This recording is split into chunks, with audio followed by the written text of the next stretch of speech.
எங்களுடைய அனைத்து முயற்சியிலும் துணை நிற்கும் எழுத்தாளர், பேச்சாளர் செல்வேந்திரன் அவர்களை சில வார்த்தைகள் பகிர்ந்து கொள்ளுமாறு அன்புடன் அழைக்கின்றோம்.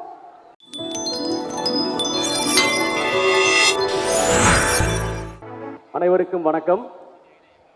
வணக்கம். Very good. என்னுடைய ஆசிரியர்களுள் ஒருவர் என நான் மதித்து போற்றுகிற என்னுடைய மரியாதைக்குரிய பேராசிரியர் திரு ஹேமச்சந்திர ஹாரா அவர்கள் இந்த அரங்கிலே இருக்கிறார்கள். அவரை வணங்கி என்னுடைய புகழ்மிக்க நூலான வாசிப்பது எப்படி புத்தகம் எழுத்தாளர் பவா செல்லத்துறை அவர்களுக்கு சமர்ப்பணம் செய்யப்பட்டது. வாசிப்பு பழக்கத்தை அவரை நான் அந்த புத்தகத்தில் ரீடிங் இவாஞ்சலிஸ்ட் என்று குறிப்பிட்டிருக்கிறேன். ஒரு இலக்கிய இவாஞ்சலிஸ்டாக தொடர்ந்து கதைகளையும் எழுத்தாளர்களையும் பரப்பி கொண்டிருக்கக்கூடிய திரு பவா செல்லத்துறை அவர்கள் இங்கே அவையில் இருக்கிறார். அவரை வணங்குகிறேன். அப்புறம் கோமதி கிட்ட ஒரு 5 நிமிடங்களுக்கு மேலே பேசினால் அந்த உரையாடலில் ஒரு 2 பெயர்கள் குறைந்தது 10 தடவை இடம் பிடிக்கும். அதில் ஒன்று சுதன் ஐஏஎஸ் சார், இன்னொன்று திரு பாலா ஐஏஎஸ் அவர்கள். அவர்கிட்ட கோம்ஸ்ட 10 நிமிஷம் பேசினா கூட அந்த பெயர்கள் திரும்ப திரும்ப வந்துக்கிட்டே இருக்கும். அறிவார்ந்த இந்த சபை ரொம்ப மகிழ்ச்சியை கொடுக்குது. இந்த புத்தகத்தில் இடம் பிடித்திருக்கக்கூடிய கதாபாத்திரங்களில் ஏற்கனவே 3 கதாபாத்திரங்களை என்னுடைய பிள்ளைகளுக்கு நான் கதையாக ஏற்கனவே சொல்லியிருக்கிறேன். ஒன்று துவாரகேஷ், இந்திய இராணுவத்தில் பல சாதனைகளை செய்தவர், தன்னுடைய பார்வையை இழந்த பிறகு உச்சகட்ட சாதனைகளை செய்தவர், சியாச்சின் மலை உச்சிக்கு சென்றவர், பார்வையற்றவர்களுக்கான துப்பாக்கி சுடுதல் என்கின்ற ஒரு வகைமையை இந்தியாவில் தோற்றுவித்தவர், பார்வையற்றவர்களுக்கான துப்பாக்கி சுடுதலில் பல முறை உலக இந்திய சாம்பியன் பட்டங்களை வென்றவர், கடந்த குடியரசு தின விழாவிலே பாரத பிரதமரால் நேரடியாக அந்த நிகழ்விற்கு அழைக்கப்பட்டது. மிஸ்டர் துவாரகேஷ் அவர்கள் அழைத்தார்கள். சென்ற ஆண்டின் ஈடு இணையற்ற இளைஞர் என்கின்ற பட்டம் துவாரகேஷ் அவர்களுக்கு வழங்கப்பட்டது. இவர்களுடைய சாதனை என்னுடைய பிள்ளைகளுக்கு நான் ஏற்கனவே சொல்லியிருக்கிறேன். இன்னொரு நபர் என்னுடைய பிள்ளைகளுக்கு நான் கதைகளாக சொல்லியிருக்கிறேன். பல முறை சென்று ஆசி பெற்றது என்னுடைய வணக்கத்திற்குரிய பேராசிரியர் திரு ஹேமச்சந்திர ஹாரா அவர்கள். அவர் எங்களுடைய வாழ்க்கையில் ஒரு முக்கியமான அங்கம் வகிக்கக்கூடியவர். இன்னொருவர் இந்த புத்தகத்தில் குறிப்பிடப்பட்ட இன்னொரு ஆளுமை திரு கேரி சார். நான் பணியாற்றிய ஹிந்து குழுமத்தில் ஒரு உச்சகட்ட ஒரு இலக்கிய ஆசிரியராக, ஒரு பதிப்பாசிரியராக, ஒரு எடிட்டராக இருந்தவர். அதை விட மிக முக்கியமானது, ரொம்ப ஃபெரோசியஸான ஒரு தோழர். அவர் ஒரு காம்ரேட். அவரை பார்க்கும்போதே ஒரு நிமிர்வு வரும். எந்த ஒரு விஷயத்தையும் ஒரு உறுதியான சொற்களால் தன்னுடைய மதிப்பீட்டை முன்வைக்கக்கூடிய திரு கேரி சார் அவர்கள். 3 கதைகள் என்னுடைய பிள்ளைகளுக்கு ஏற்கனவே தெரியும். மீதம் இருக்கிற அந்த 20 ஆளுமைகளுடைய கதைகளை சொல்வதற்கு இந்த புத்தகம் எனக்கு ரொம்ப ரொம்ப உதவியாக இருக்கும் என்கின்ற மகிழ்ச்சி இருக்கு.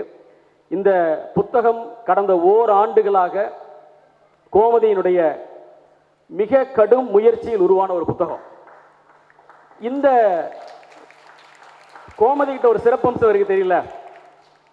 கோமதி இந்த புத்தகத்தை எழுதலான்னு தீர்மானித்த போது அதனுடைய தலைப்பு, அதனுடைய அட்டை வடிவமைப்பு, அதனுடைய உள்ளடக்கம், யார் அதை பப்ளிஷ் பண்ணணும், எந்த பதிப்பகம் அதை வெளியிடணும், அதனுடைய வெளியீட்டு விழா எங்கே நடக்கணும், இப்படி ஒவ்வொரு விஷயத்தையும் கேட்பாங்க.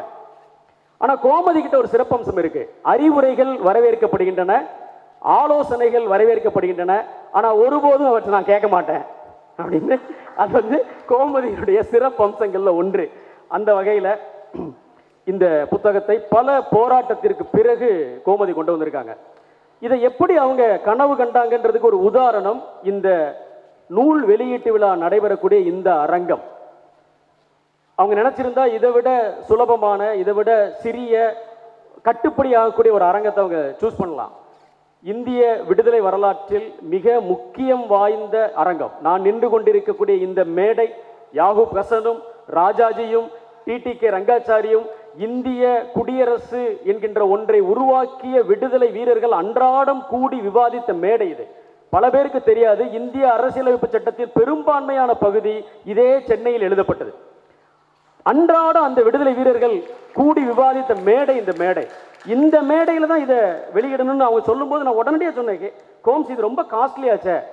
நான் மறுத்துட்டு அவங்களுக்கு ஓகே, உடனே செல்வா வேண்டான்னு சொல்லிட்டான், then it's a good decision அப்படிம்பாங்க. அந்த மேடையில் இந்த நிகழ்ச்சிக்காக அவங்க சூஸ் பண்ணியிருக்காங்க, அது ஒரு பெருமை. இன்னொன்று என்னன்னா, இந்த புத்தகம் யாருக்கு சமர்ப்பிக்கப்பட்டிருக்கிறது அப்படின்னா, தன்னுடைய தயாரிப்பு நிறுவனத்தை துவங்கிய போது அதனுடைய முதல் திரைப்படத்தை தன்னுடைய சொந்த பணத்தில் விழித்திறன் அற்றவர்களுடைய வாழ்க்கையை சொல்லக்கூடிய ராஜபார்வை என்கின்ற திரைப்படத்தை எடுத்த திரு கமல்ஹாசன் அவர்களுக்கு இந்த நூல் சமர்ப்பிக்கப்பட்டுள்ளது. அது மட்டுமல்ல கமல்ஹாசனுடைய தகுதி என்பது, தன்னுடைய ரசிகர் மன்றத்தை இந்தியாவிலேயே ஏன் உலகத்திலேயே ஒரு மனிதர் அதை நற்பணி இயக்கமாக 45 ஆண்டுகளுக்கு முன்பு மாற்றி தன்னுடைய ரசிகர்கள் அத்தனை பேரையும் பொது தொண்டு செய்வதில் ஈடுபடுத்தினார். அது மட்டுமல்ல, பெற்றால் தான் பிள்ளையார்னு ஆரம்பித்து ஒரு 100க்கும் மேற்பட்ட ட்ரஸ்டுகளுக்கு தன்னுடைய சம்பாத்தியத்தினுடைய பெரும் பகுதியை இன்றளவும் தொடர்ச்சியாக கொடுத்து கொண்டிருக்கக்கூடிய ஒரு சமூக சேவகர். தொடர்ந்து சமூக சேவைகள் ஆற்றக்கூடிய ஒவ்வொருவரையும் பொது வெளியில் அடையாளப்படுத்தி கொண்டே இருக்கக்கூடியவர். என்கிட்ட சர்வசாதாரணமாக பேசும்போது கூட கோமதியுடைய பேர் அவருக்கு தெரியும். கோமதி பெருமாள் எப்படி இருக்காங்க அப்படின்னு என்கிட்ட கேட்பார் சில உரையாடல்கள்ல.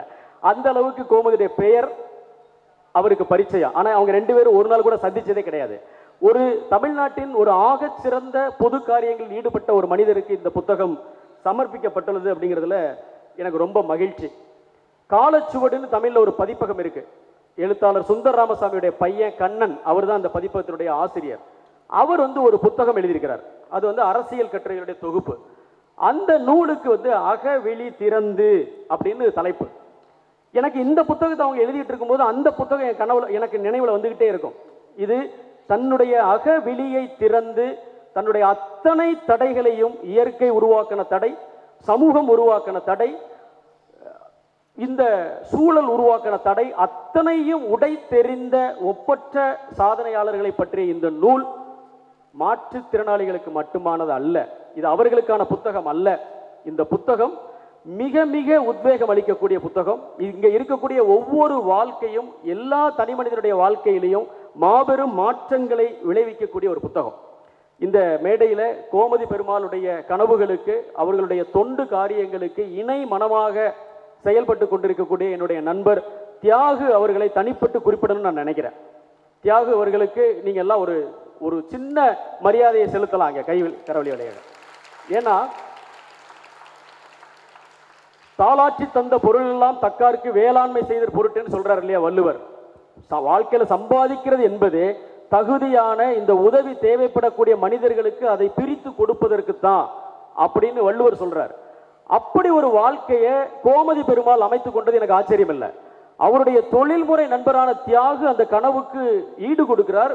ஒரு படி மேலேயே அதை நோக்கி போறார். எப்பவுமே இது மாதிரியான காரியங்கள்லாம் அவங்க 2 பேரும் இணைந்து மிக சிறப்பான முறையில் இதை செஞ்சுக்கிட்டு இருக்காங்க. அவங்க 2 பேருக்கும் என்னுடைய வாழ்த்துக்கள். அது மட்டும் இல்லை, இந்த மெய்ப்பொருளுடைய எல்லா நிகழ்வுகளிலும் நான் ஏதான ஒரு விதத்தில் அதோட போய் ஒட்டிக்கிறேன். இந்த ஆக்னோசின் நிறுவனத்தினுடைய ஊழியர்கள், முதலாளிகள் 2 பேருக்கும் அந்த எண்ணம் இருக்கிறது, அது ஓகே. ஒரு நிறுவனத்தில் பணியாற்றக்கூடிய ஊழியர்களும் அந்த கனவுக்கு தங்களுடைய உழைப்பையும் நேரத்தையும் அக்கறையும் கொடுக்குறாங்கன்றது ரொம்ப முக்கியமானது. அதை விட முக்கியமானது நான் ஒன்று கவனிக்கிறேன். ஆக்னோசின்ல வேலை செய்தவர்கள் அந்த வேலையை விட்டு வெளியே போனதுக்கு அப்புறமும் கூட மெய்ப்பொருளில் அவங்களுக்கு இருக்கக்கூடிய பங்களிப்பு அவங்க நிறுத்துறதில்லை. அப்படி முன்னாள் ஊழியர்கள் சில பேர் இந்த அரங்கத்தில் பார்க்கிறேன். அவர்களும் பாராட்டிற்குரியவர்கள். இந்த ஆண்டு விழாவுடைய மிகப்பெரிய சிறப்பம்சம்னு நான் நினைக்கிறது, மெய்ப்பொருள் ஒரு பப்ளிகேஷன் ஆரம்பிச்சிருக்கிறது, ஒரு புத்தகத்தை கொண்டு வந்திருக்கிறது. அந்த ஒரு புத்தகத்தோடு நின்று விடக்கூடாது, தொடர்ச்சியாக புத்தகங்கள் வரணும். அதில் விழித்திறன் குறைபாடு உடையவர்கள், பார்வையற்றவர்கள் எழுதக்கூடிய எல்லா புத்தகங்களுமே அதில் கொண்டு வரலாம். தேனி சிறுடையான் என்று தமிழிலே ஒரு எழுத்தாளர் இருக்கிறார்.